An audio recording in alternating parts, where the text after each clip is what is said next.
Ben-Hur, chapitre 18, le plan de Ben-Hur. Cet incident fit grandir Ben-Hur dans l'estime de Malouk, qui ne pouvait s'empêcher d'admirer le courage et l'adresse dont il venait de faire preuve. S'il pouvait amener le jeune homme à parler de ses affaires personnelles, le résultat de sa journée serait de nature à satisfaire Simonide. Pour le moment, tout ce qu'il avait appris de certain, c'est que l'homme qu'il avait reçu l'ordre de surveiller était un juif, fils adoptif d'un Romain, mais il commençait à soupçonner une chose qui pouvait avoir de l'importance, à savoir qu'il existait une relation entre Messala et le fils du Douumvir. Mais de quelle nature était-elle? C'est ce qu'il s'agissait de découvrir. Il se demandait comment il entamerait un sujet aussi délicat quand Ben-Hur lui-même lui en fournit l'occasion. Prenant le bras de Malouk, il l'entraîna loin de la fontaine et de l'ermite. « Bon, Malouk, lui dit-il tout à coup, un homme pourrait-il jamais oublier sa mère ?» À cette question imprévue, Malouk, pris par surprise, leva sur Ben-Hur un regard étonné. 2 taches rouges s'étendaient sur ses joues, quelque chose ressemblant à des larmes retenues avec peine brillait dans ses yeux, et l'Israélite répondit machinalement « Non, jamais, surtout s'il appartient à notre peuple. » Un instant plus tard, il avait recouvré sa présence d'esprit et il ajouta « La première chose que j'ai apprise dans la synagogue, c'est le Shema, puis cette parole du fils de Sirach « Honore ton père de toute ton âme et n'oublie pas les souffrances de ta mère. » Ces paroles me rappellent mon enfance, Malouk, et me prouvent que tu es un vrai juif. Ben-Hur, tout en parlant, serrait les plis de ses vêtements sur son cœur comme pour en étouffer les battements. « Mon père, lui dit-il, portait un nom honoré à Jérusalem où il demeurait. Ma mère, à sa mort, était encore dans tout l'éclat de sa jeunesse, et ce ne serait pas suffisant de dire que sa bonté égalait sa beauté.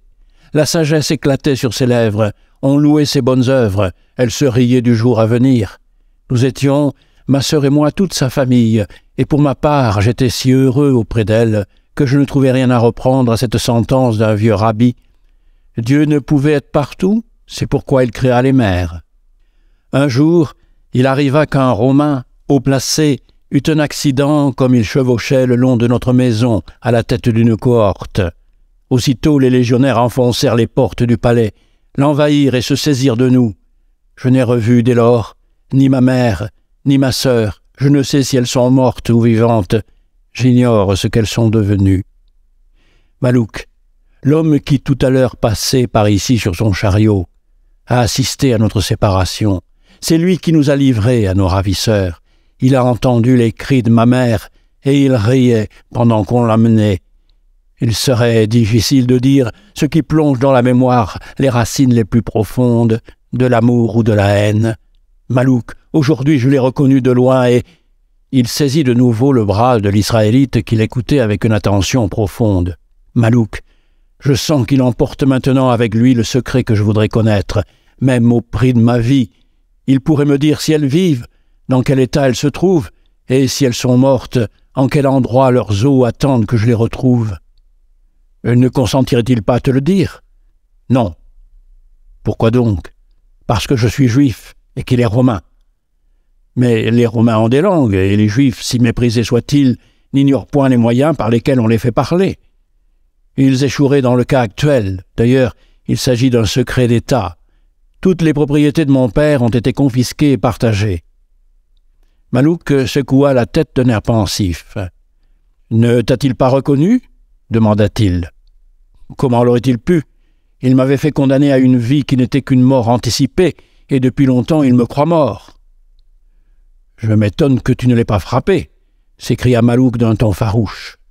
« C'eût été le maître pour jamais hors d'état de me servir, car je l'aurais tué et les morts gardent leur secret mieux que le plus coupable des Romains. » L'homme, capable de laisser passer avec tant de sang-froid la première occasion de se venger qui s'offrait à lui, devait avoir une confiance illimitée en l'avenir ou un plan bien arrêté qu'il ne perdait pas de vue un seul instant. Cela paraissait évident à l'honnête Malouk et augmentait l'intérêt qu'il portait à Ben-Hur. Il se préparait à le servir désormais, non plus par devoir, mais de tout cœur et poussé par un sentiment de sincère admiration. « Je ne désire pas lui enlever la vie, Malouk, reprit Banur. Le secret en sa possession est pour le moment sa meilleure sauvegarde, mais je puis essayer de le punir, et je le ferai si tu me prêtes ton secours. »« Il est romain, dit Malouk sans hésiter, et je suis de la tribu de Juda. Je t'aiderai, je t'en ferai si tu le désires le serment le plus solennel.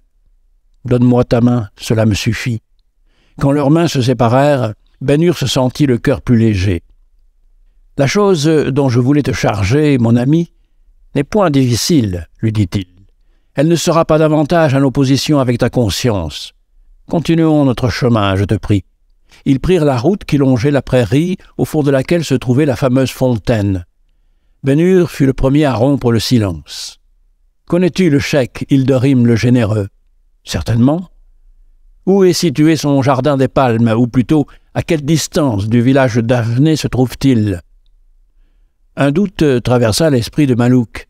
Il se rappela la faveur que l'étrangère avait témoignée au jeune homme auprès de la fontaine, et il se demandait si Banur, le cœur encore plein du souvenir des chagrins de sa mère, allait se laisser prendre à un mirage d'amour. Cependant, il répondit. « Le jardin des Palmes est à 2 heures de distance de Daphné, si l'on s'y rend à cheval. Avec un chameau bon coureur, on l'atteindrait en 1 heure. » « Je te remercie, mais je voudrais faire encore une fois appel à ton bon vouloir, afin d'apprendre si les jeux, en vue desquels les concurrents d'aujourd'hui s'exerçaient sur le champ de course, ont été annoncés au loin et quand ils auront lieu. » Cette question, bien qu'elle ne réussit pas à rendre à Malouk toute sa confiance, stimula sa curiosité. Oui, ils ont été annoncés au loin, et sois sûr qu'ils seront d'une grande splendeur. Le préfet est si riche qu'il pourrait courir le risque de perdre sa place, mais ses désirs et son ambition ne connaissent pas de bornes, et pour se mettre bien en cour, il veut recevoir avec un éclat tout particulier le consul Maxence qui vient ici préparer son expédition contre les Parthes. Les citoyens d'Antioche, sachant tout l'argent que les préparatifs de cette expédition leur feront gagner, ont obtenu la permission de se joindre au préfet pour fêter le grand homme. Il y a 1 mois, des héros ont parcouru les 4 quartiers de la ville pour annoncer la prochaine ouverture du cirque. Le nom du préfet serait plus que suffisant pour persuader tout l'Orient de la variété et de la magnificence des représentations qui se préparent. Mais du moment où Antioche elle-même joint ses promesses aux siennes, il n'est pas d'île ou de ville où l'on ne s'attende à de l'extraordinaire et qui ne s'apprête à s'y faire représenter par ses jouteurs les plus fameux. Les prix offerts sont d'une munificence royale. Et le cirque, j'ai entendu dire qu'il ne le cède en grandeur qu'au Maximus de Rome.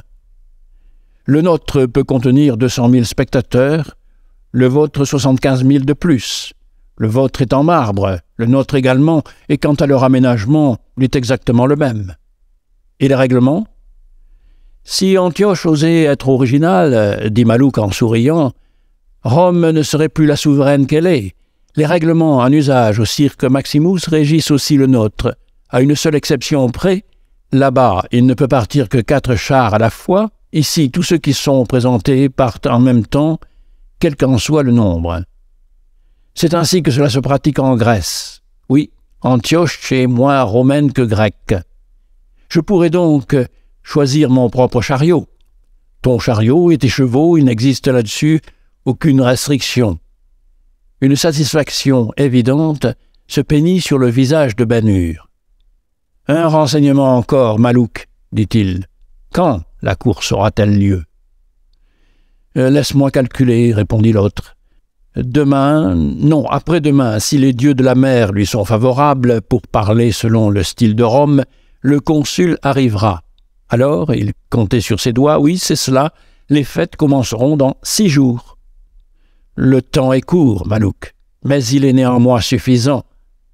Il avait prononcé ces derniers mots d'un ton de parfaite assurance. Par les prophètes de notre vieil Israël, je reprendrai les rênes, mais à une condition, c'est que tu sois certain que Messala se trouve au nombre des compétiteurs. Malouk comprenait maintenant le plan de Banur et les chances qu'il avait d'aboutir à l'humiliation du Romain. Il demanda avec inquiétude « Es-tu sûr de ton affaire ?»« Ne crains rien, mon ami. Ceux qui ont conquis des couronnes au cirque Maximus durant ces 3 années les ont dus à mon bon vouloir. Demande-leur s'il n'en est point ainsi, et les meilleurs d'entre eux te l'affirmeront.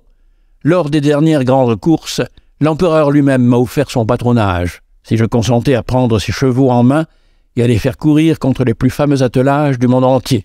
« Mais tu ne l'as pas fait, » dit Malouk avec anxiété. « Comment l'aurais-je pu? Bien que je porte un nom romain, je suis juif, et je n'aurais pas voulu faire professionnellement une chose qui aurait souillé le nom de mon père dans les parvis du temple. Si je participe ici à la course, je te jure que ce ne sera point en vue du prix ou des profits réalisés par le vainqueur. »« Arrête, ne jure point, » s'écria Malouk. « Le prix est de 10 000 sesterces, toute une fortune. »« Je ne l'accepterai pas, quand bien même le préfet m'offrirait 50 fois sa valeur. Je veux que cette course me serve à quelque chose qui sera pour moi d'un prix infiniment supérieur à celui de tous les revenus de l'empereur. Je veux qu'elle me serve à humilier mon ennemi. » Le sourire de Malouk semblait dire « Nous nous comprenons, en vrais juifs que nous sommes. » « Mais Salah conduira lui-même ses chevaux, » s'écria-t-il. « Il l'a fait publier partout, dans les rues, dans les bains, dans les théâtres et les casernes, et il ne serait plus reculé, car son nom est inscrit sur les tablettes de tous les jeunes prodigues d'Antioche. »« Et il parie pour lui, Malouk ? » ?»« Oui, tous tiennent pour lui, et chaque jour il vient ostensiblement entraîner ses chevaux, ainsi que tu l'as vu tout à l'heure. »« Je te remercie, Malouk, car, en vérité, tu m'as utilement servi aujourd'hui, et je sais tout ce qu'il m'importait d'apprendre. Maintenant, sois mon guide jusqu'au jardin des Palmes et introduis-moi auprès du cheikh Hilderim le Généreux. Quand désires-tu t'y rendre? Aujourd'hui même. Demain, il aurait peut-être confié ses chevaux à un autre. Ils te plaisent donc? S'ils me plaisent, s'écria Ben-Hur avec animation. Je ne les ai vus qu'un instant, car sitôt que Messala est apparu sur la piste, je n'ai plus eu Dieu que pour lui, mais cet instant m'a suffi pour savoir qu'ils appartiennent à cette race, qui est la merveille et la gloire du désert. Je n'en avais vu des spécimens que dans les écuries de César, mais en avoir vu une fois, c'est les reconnaître partout. Si ce qu'on dit de ces chevaux n'est point exagéré, et si je parviens à m'en rendre maître, je gagnerai les sesterces, interrompit Malouk en riant. Non, répondit Ben-Hur, sans hésiter, je ferai ce qui siera bien mieux à un homme né dans l'héritage de Jacob. J'humilierai mon ennemi en face de la foule. « Mais nous perdons notre temps, » ajouta-t-il avec impatience. « Comment ferons-nous pour gagner les tentes du cheikh le plus vite possible ?» Malouk réfléchit un moment. « Le mieux est que nous nous rendions tout droit au village, qui est heureusement tout près d'ici. Si nous pouvons trouver à louer 2 chameaux d'allure rapide, nous ne serons qu'1 heure en route. Mettons-nous donc à leur recherche. » Le village n'était qu'une succession de palais entourés de beaux jardins, parmi lesquels se trouvaient aussi quelques caravansérails princiers. Les 2 amis se procurèrent facilement des chameaux et se mirent en route pour le fameux jardin des Palmes.